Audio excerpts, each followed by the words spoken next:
on you. May the Lord Jesus Christ bless you.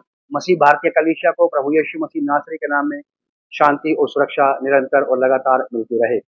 आप सब लोगों का प्रभु यीशु मसीह के नाम में क्राइस्ट मुक्ति द्वार फेलोशिप की ऑनलाइन ऑफलाइन सर्विस में स्वागत है। और जैसा कि आज हम लोग जानते हैं कि सप्ताह महीने का पहला पुनरुत्थान का दिन है, जिसमें कि हम लोग प्रभु भोज की रस्म अदा करेंगे। और जितने लोग मुझे ऑनलाइन देख रहे हैं और ये वो चर्च में नहीं आ पाए हैं और अगर प्रभु भोज में शामिल होना चाहते हैं, तो वो अपने ही घर में बैठे बैठे वहीं पे जहाँ पे वो बैठे हैं वहीं पे ही पानी ले लें या कोई जूस ले लें, घर में या रोटी का एक टुकड़ा ले लें। ब्रेड या बंद मत लेना, क्योंकि उसके अंदर खमीर होता है। और फसह का जो पर्व है, फसह का जो मेमना है, वो अखमीरी मनाया जाता है। अखमीर, इसमें खमीर ना हो। तो जो लोग प्रभु भोज में शामिल होना चाहते हैं, भले इनके पास कुछ भी नहीं है तो एक बिस्किट ले लो और एक पानी का 2 घूंट पानी एक गिलास में आप बैठ जाओ। और आज जो हम प्रभु भोज लेंगे और जितने लोग प्रभु भोज में शामिल होने वाले लोग हैं, कृपया करके अपनी तैयारी करें।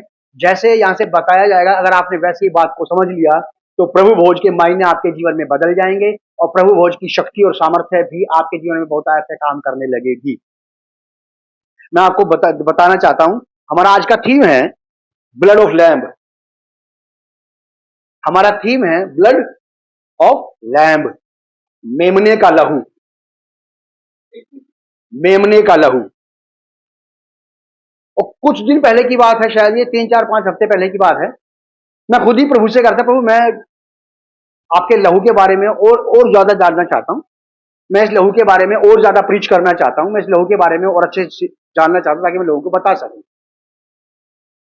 उसी दौरान ये वाली बात हुई।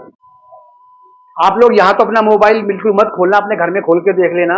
गूगल पे आप जाकर के जब इसे देखेंगे और आप गूगल पे सर्च करेंगे लैम्ब ऑफ गॉड करके, तो आपको उसमें बहुत बढ़िया बात मिलेगी। ब्लड ऑफ लैम्ब, हाँ, blood of lamb. Blood of lamb जब आप इसे सर्च करेंगे तो आपको ये फाइल खुल जाएगी, गूगल पे खुलेगी। और आप इसको देख करके, इसमें थोड़ा सा पढ़ना, ज्यादा मत जाना इसके अंदर। तो वहां पे ये बताया गया है कि बहुत पहले की बात है कि वैज्ञानिकों ने जब रिसर्च किया तो उनको इस बात का पता पड़ा कि मेमने के लहू में सांप के जहर से लड़ने की ज्यादा ताकत होती है।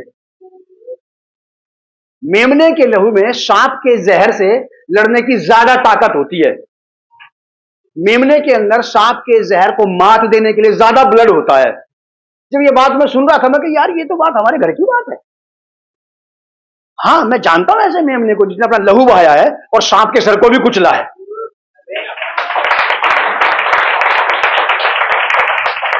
और इस बात ने ऐसा मेरे अंदर एक्साइटमेंट पैदा किया, ये बात तो हमारे घर की बात है। ये हमारे घर की बात है और हमने अपने घर में देखा कि किस प्रकार हमारे मेमने ने, उस लैम्ब ने, यीशु मसीह ने, उसके लहू ने किस प्रकार शैतान को रौंदा, उसे हराया और उसके डंक को भी तोड़ दिया और उसके जहर को भी बेअसर कर दिया।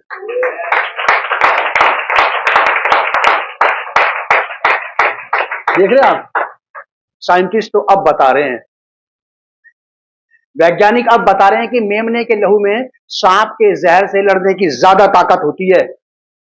मुझे एक माइक देना भैया, ज्यादा ताकत होती है, वो अब बता रहे हैं। लेकिन वर्ड ऑफ गॉड, परमेश्वर का वचन, ये वाली बात कलीसिया को आप और मुझे पहले ही बता चुका है।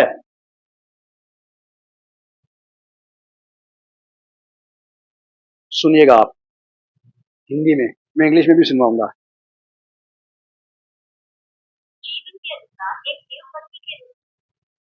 वर्षों पहले जब वैज्ञानिकों ने पहली बार सांपों का अस्तित्व बनाना शुरू किया था, तब उन्होंने भूख का इस्तेमाल किया था।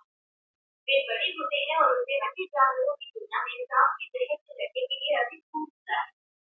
इन वर्षों में उन्होंने पाया कि मेमनों का खून जहर से लड़ने में बहुत बेहतर। मेमनों का खून,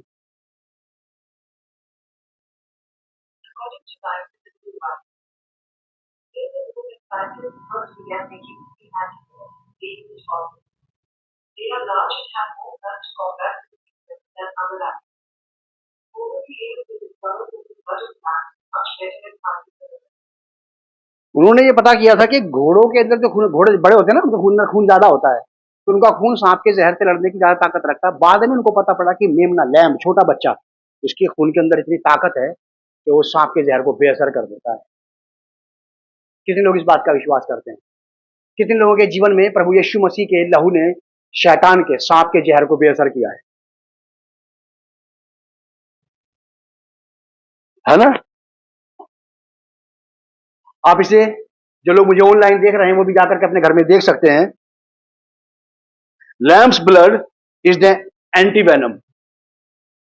मेमने का लहू सांप के जहर से ज्यादा ताकतवर है। मेमने का लहू सांप के जहर से ज्यादा ताकतवर है। सांप के जहर में जितनी ताकत है उससे ज्यादा ताकत मेमने के खून में है, जिसने सांप के जहर को बेअसर कर दिया, बेअसर कर दिया। प्रभु यीशु मसीह, बाइबल ऐसा बताते हैं कि वो परमेश्वर का मेमना है जो जगत के पाप उठा लेगा। प्रभु यीशु मसीह के लहू में आज भी ऐसी ताकत है जो इब्लीस के, उस पुराने अजगर के, पुराने सांप के जहर को किसी के भी जीवन में जाकर के यीशु मसीह बेअसर कर देता है। चाहे वो व्यक्ति कितने ही गहरे जहर के असर में हो, लेकिन एक बार जब वो लैम्ब को, प्रभु यीशु मसीह को, उस मेमने को अपने जीवन में पुकारता है, तो उस मेमने का खून की ताकत उस जहर के खिलाफ काम करती है और वो आदमी उस जहर में से बाहर आ जाता है।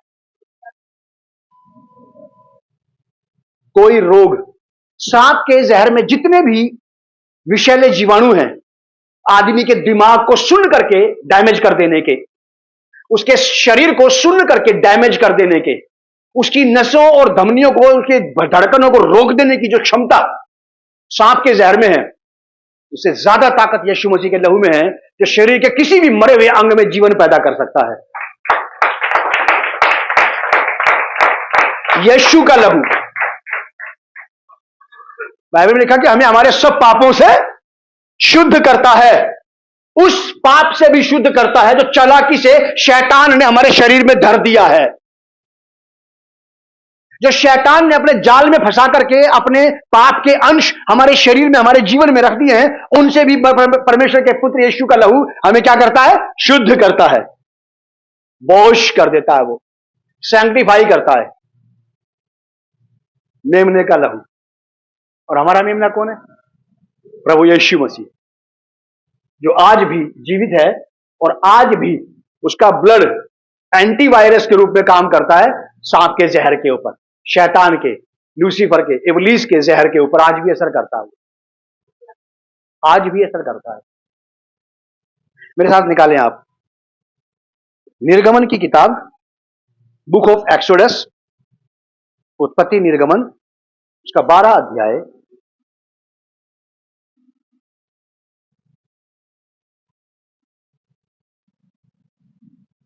बारह अध्याय 5 पद से 7 पद तक।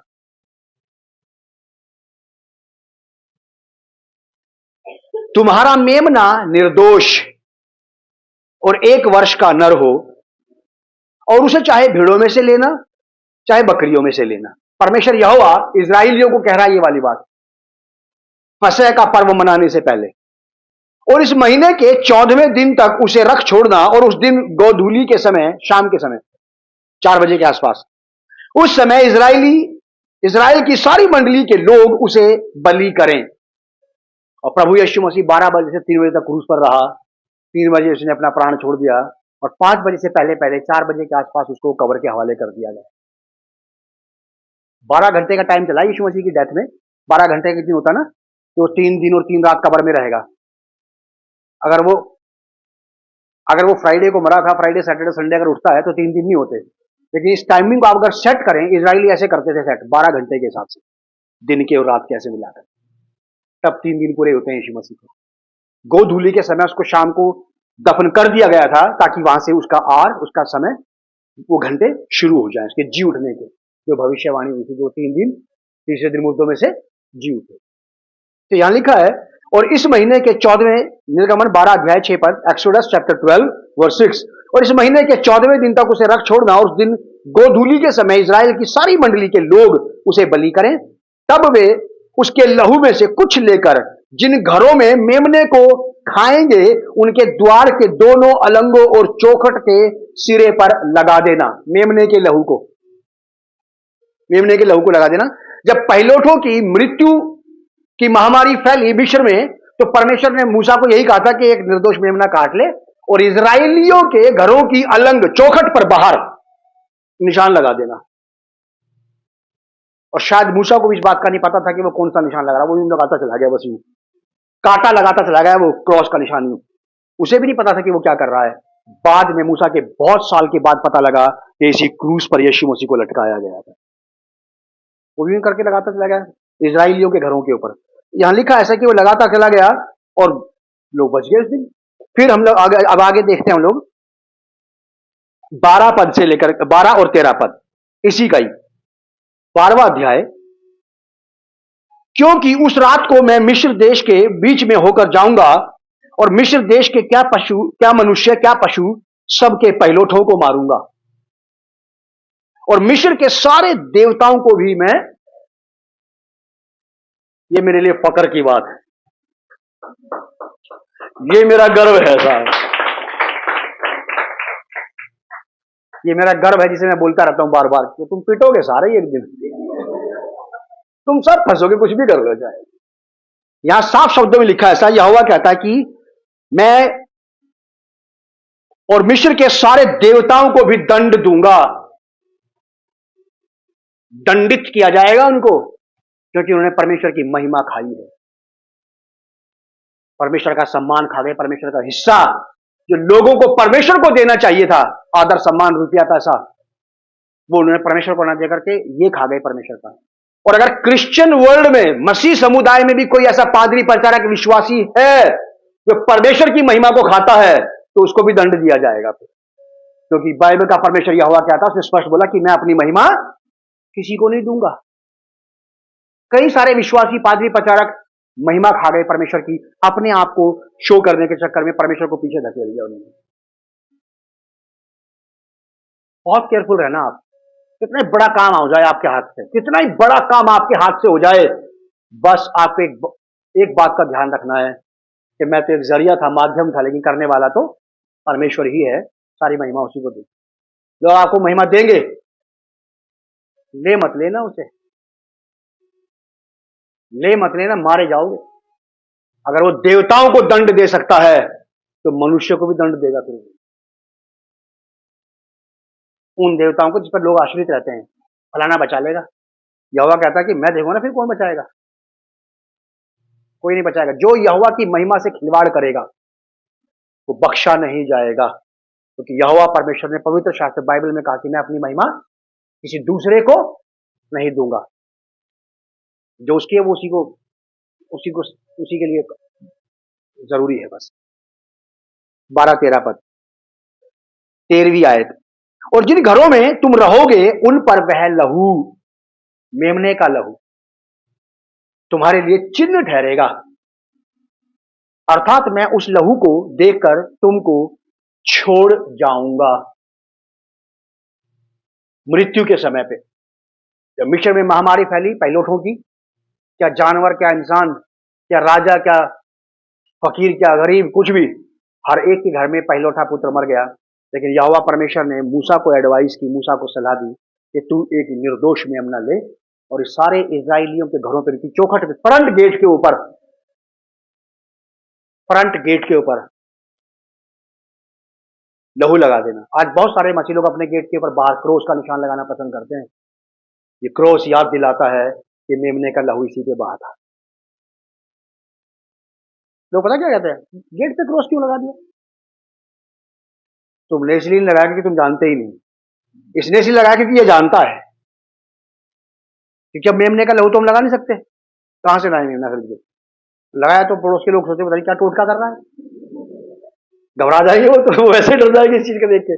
आप क्रॉस का निशान अपने घर में लगाए, अपने गेट पे लगाए, दरवाजे पे लगाए, इसका अर्थ ये रहता है कि यही वो क्रॉस था जिस पर प्रभु यीशु मसीह मारा गया। ये वो नहीं है, ये उसका सिंबल है एक, ये याद दिलाता है आपको। क्रूस हमें घटना याद दिलाता है कि क्या हुआ था, मेमने का लहू आया गया था, वो मेमने का लहू जिसने इजराइलियों को मिस्र में बचाया था, और वही लहू जो तब बचाता था वो आज भी बचाता है। क्योंकि बाइबल ऐसा बताती है, यीशु मसीह ने बोला कि मेरा पिता अब तक काम करता है और मैं भी काम करता हूं। तब तक जब तक आप हैं, आपके जीवन में वो काम करता रहेगा, तुम्हारे लिए चिन्ह ठहरेगा, अर्थात मैं उस लहू को देखकर तुमको छोड़ जाऊंगा, और जब मैं मिस्र देश के लोगों को मारूंगा तब वह विपत्ति तुम पर ना पड़ेगी और तुम नष्ट ना होंगे। मेमने का लहू बचाता है सर्प के जहर से, सांप के जहर से। मेमने के लहू में ज्यादा ताकत है सांप के जहर से। और आज प्रभु भोज का दिन है। जितने भी लोग प्रभु भोज में शामिल होने वाले लोग हैं,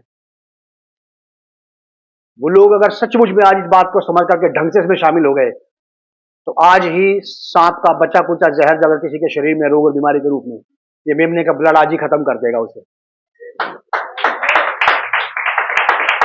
ये मेमने का खून आज ही उसे खत्म कर देगा। सीधी और स्पष्ट बात है, हम में से कोई भी व्यक्ति जो परमेश्वर के वचन को जितना ज्यादा रियल वास्तविक समझ लेगा अपनी जिंदगी में, परमेश्वर का वचन उसके जीवन में उतना ही वास्तविक काम करेगा। जिसके जीवन में परमेश्वर के वचन को आदर मिलने में जितनी देर लगेगी, उतनी ही देर इस व्यक्ति को परमेश्वर के वचन को अपने जीवन में लागू करने में लगेगी। जितनी देर मुझे लगेगी परमेश्वर के वचन को अपने जीवन में लागू करने में, उतनी ही देर परमेश्वर के वचन को लगेगी मेरे जीवन में अपने सामर्थ्य के काम को करने में। याद रखें आप, blood of lamb, blood of lamb, मेमने का लहू। याद रखना आप इस बात को। हम लोग मेरे साथ निकाले आप मत्ती रचित सुसमाचार, gospel of Matthew chapter 26 verse 26 to 28। मत्ती रचित सुसमाचार उसका 26वां अध्याय 26वीं आयत से 28वीं आयत तक। प्रभु भोज यहां का हेडिंग है, होली कम्युनियन। जब वे खा रहे थे तो यीशु ने रोटी ली और आशीष मांगकर तोड़ी और चेलों को देकर कहा, लो खाओ, यह मेरी देह है। फिर उसने कटोरा लेकर धन्यवाद किया और उन्हें देकर कहा, तुम सब इसमें से पियो, क्योंकि यह वाचा का मेरा वह लहू है जो बहुतों के पापों की क्षमा के निमित्त बहाया जाता है। बहुतों की पापों की क्षमा के लिए बहाया जाता है। अगर कोई व्यक्ति, कोई स्त्री पुरुष अपने पापों की क्षमा नहीं मांगता है और अगर वो इसमें शामिल हो जाता है, तो ये उसके जीवन में कुछ काम नहीं करेगा, क्योंकि यहां पापों की क्षमा तो हुई नहीं। पापों की क्षमा के लिए यह बहाया गया है। अगर कोई व्यक्ति प्रभु यीशु मसीह पर विश्वास करता है कि प्रभु यीशु का लहू मेरे पापों की क्षमा के लिए बहाया जाता है और मैं अपने पापों से मन फिराता हूं, मैं अपने पापों से प्रायश्चित करता हूं, पश्चाताप करता हूं, तो मेमने का लहू उसके जीवन में कारगर होगा। पतरस ने एक बार यीशु मसीह को बोला कि प्रभु, अगर मेरा भाई मेरे खिलाफ पाप करता रहे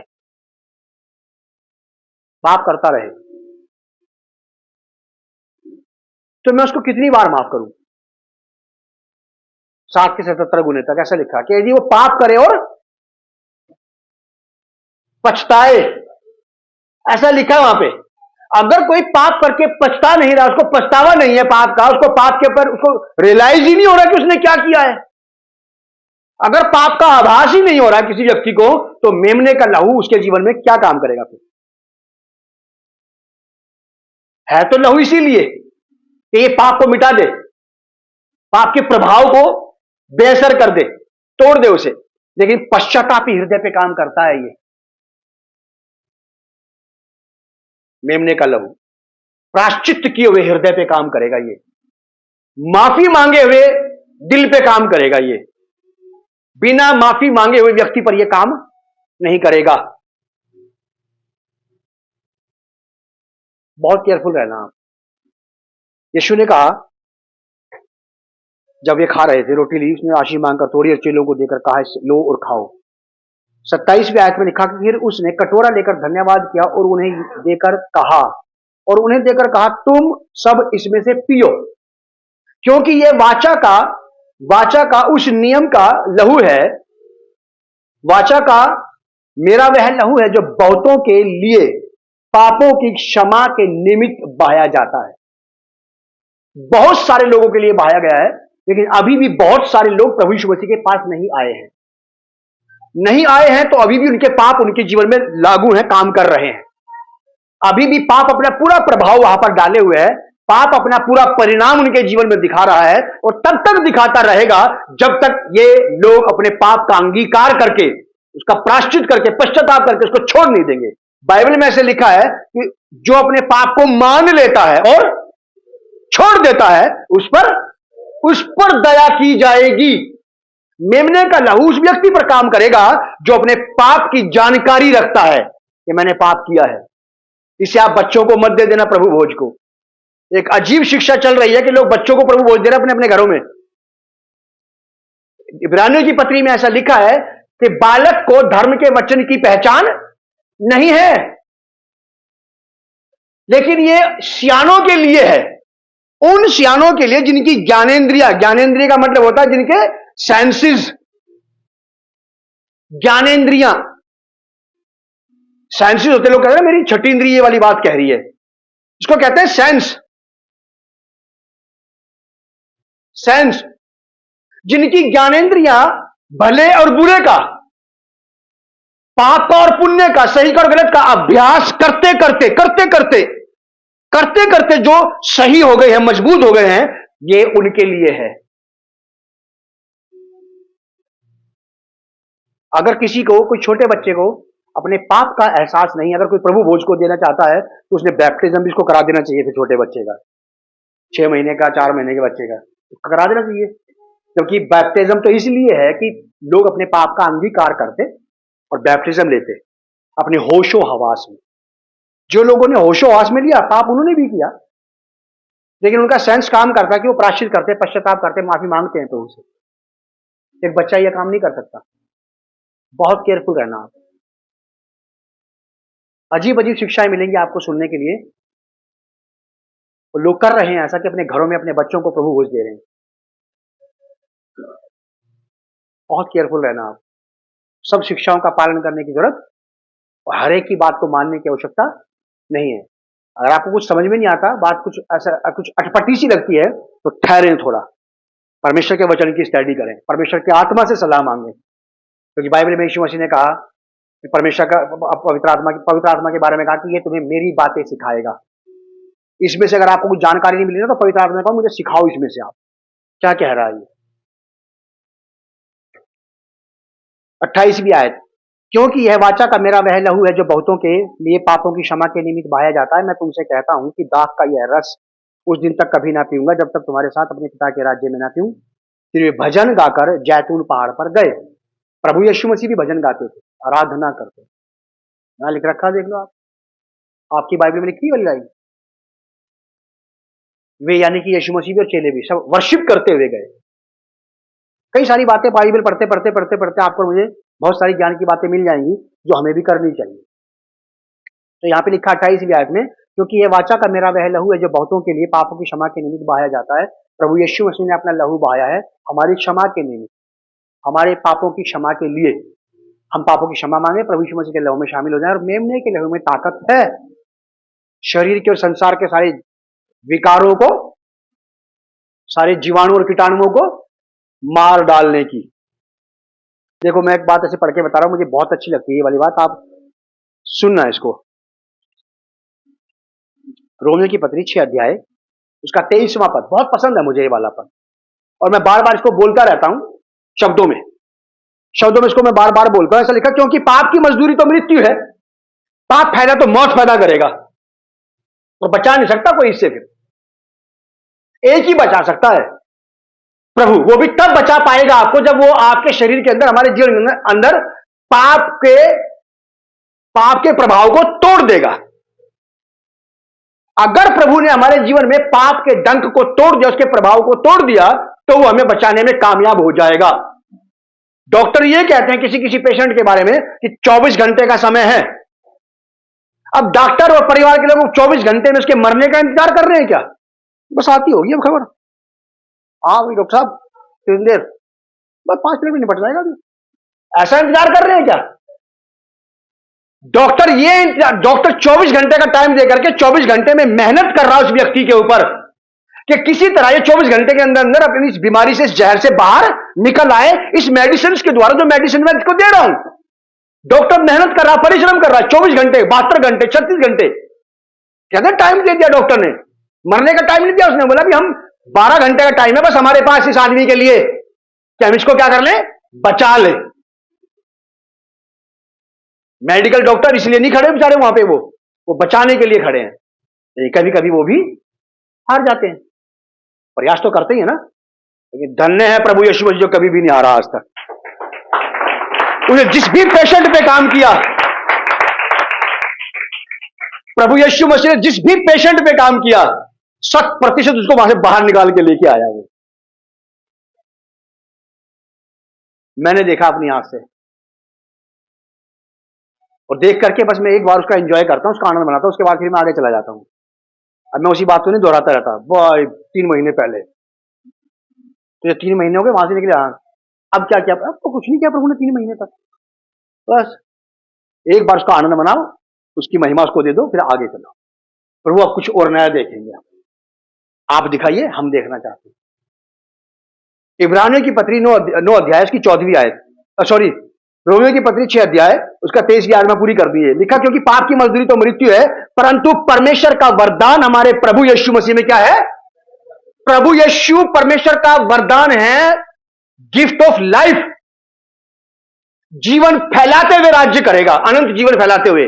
और मैं अपने शरीर में इस बात को बोलता रहता हूं, मैं शब्दों में बोलता रहता हूं कि जीवन की व्यवस्था का यह नियम है कि जो मुझ में रहता है वो हर प्रकार के रोग और बीमारियों के जीवाणु कीटाणुओं को मार डालेगा, और वो मुझ में जीवन फैलाते हुए, तंदुरुस्ती फैलाते हुए राज्य करता है। और वो कौन है, प्रभु यीशु मसीह। बोलता रहता हूं ये वाली बात, मुझे पता है इसका प्रभाव क्या है, मैं जानता हूं इसका असर क्या है। लिखा साफ शब्दों में कि परंतु परमेश्वर का जो वरदान है वो हमारे प्रभु यीशु मसीह में है। जीवन का वरदान, गिफ्ट ऑफ लाइफ, वो आउट ऑफ क्राइस्ट नहीं है, मसीह में है वो। अगर कोई भी व्यक्ति अनंत जीवन के वरदान को प्राप्त करना चाहता, पाना चाहता है, तो अनंत जीवन का वरदान, अनंत जीवन का ये वरदान उसके जीवन में काम करेगा यीशु मसीह के द्वारा। ये लिखी बात यहां पे, परमेश्वर का वरदान हमारे प्रभु यीशु मसीह में क्या है।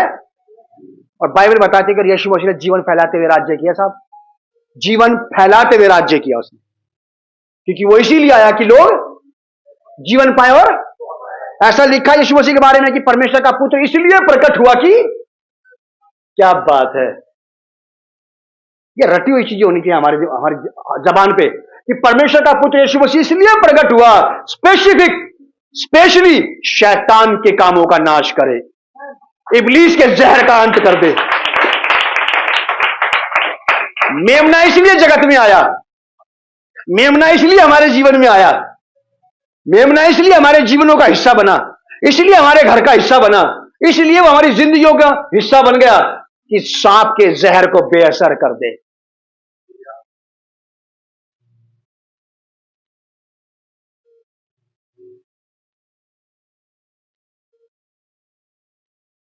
एक तारीख को मैं किसी काम से बाहर निकला अपने घर से, बारिश हल्की हल्की बूंदे बांदी आ रही थी। मैंने प्रार्थना की, प्रभु बारिश नहीं आनी चाहिए तब तक, जब तक मैं घर वापस ना आ जाऊं। मैं बोला नहीं प्रभु, मेरे घर आने के बाद भी बारिश मत करना। आप बातें बदलती रहती है ना, मेरी तो बदलती रहती है प्रभु के साथ, मतलब गलत चीजें में नहीं बदलती, ऐसे सही बात नहीं कि नहीं इसको ज्यादा कर दो आप। तो वहां पे मैंने कुछ सामान बाजार से लिया, जब मैं जा रहा था जल्दी जल्दी, तो एकदम परमेश्वर की आत्मा ने मुझे सामान लेने के बाद जैसे मैं गाड़ी घुमाने लगा, बहुत बढ़िया बात परमेश्वर की आत्मा ने मुझे कही कि ये गॉड तुम्हारा फैमिलियर गॉड है। फैमिलियर का अर्थ क्या होता है, इंग्लिश का वर्ड है ये, क्या होता है ना, फैमिलियर, ये पारिवारिक, आपकी जिसके साथ फैमिली रिलेशन है आपके। तो मैंने कहा यार ये हमारा अपना घर का गॉड है यार, हमारा घर का खुदा है, ये हमारा खुदा है, ये हमारा घरेलू खुदा है, ये हमारे साथ हमारे घर में रहता है, ये हमारा फैमिलियर है। आप अपने किसी फ्रेंड को किसी मिलवाते हो ना, तो ये हमारे फैमिलियर है, इससे पता लगा कि आपका बहुत ही घरेलू, बहुत ही घनिष्ठ व्यक्ति है ये। मुझे बड़ा अच्छा लगा, मैं उसी बात के आनंद में अपने घर तक वापस आया। ये सचमुच तो आप, कितनी बड़ी बात है कि आप मेरे घर के खुदा है, हमारे अपना घर का है जी।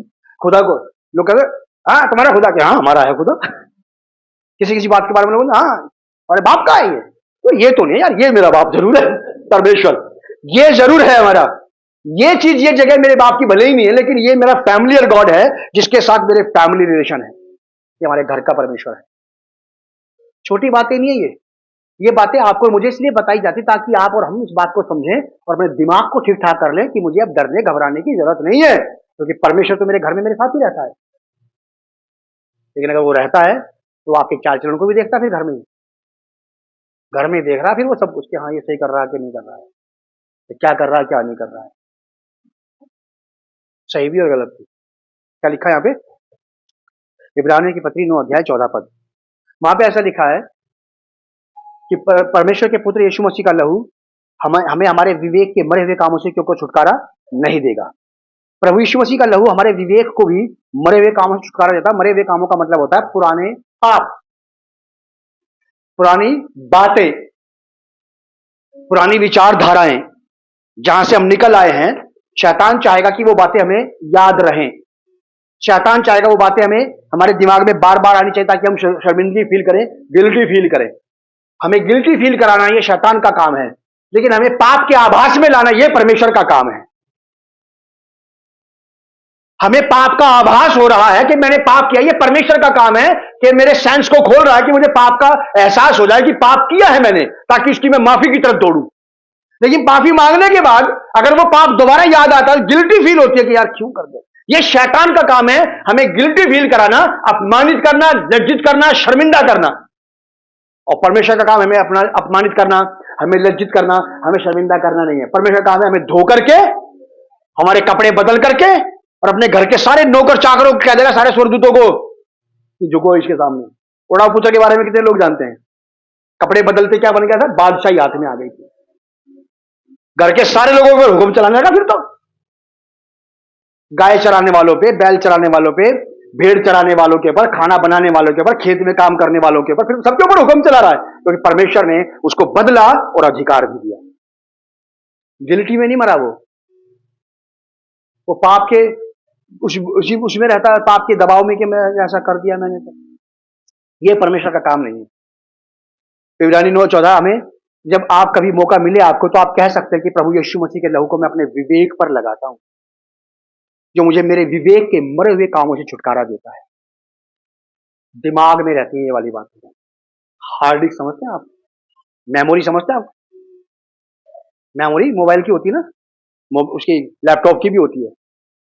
बहुत सारी चीजें, बहुत सारी फाइलें मेमोरी में होती है। आपकी हमारी भी मेमोरी में बहुत सारी फाइलें रहती हैं, जिसको शुद्ध किया जा सकता है यीशु मसीह के लहू के द्वारा। 9 अध्याय के 22 पद में, इब्रानी 9:22 में लिखा है, सच तो यह है कि व्यवस्था के अनुसार प्राय सब वस्तुएं लहू के द्वारा शुद्ध की जाती हैं। सब कुछ लहू के द्वारा शुद्ध किया जाता है। सब कुछ लहू के द्वारा शुद्ध किया जाता है। प्राय सब वस्तुएं लहू के द्वारा शुद्ध की जाती हैं, और बिना लहू बहाए पापों की क्षमा नहीं होती। बिना लहू बहाए पापों की क्षमा नहीं। केवल लहू ही है पाप का एंटीडोज, केवल यीशु मसीह का लहू,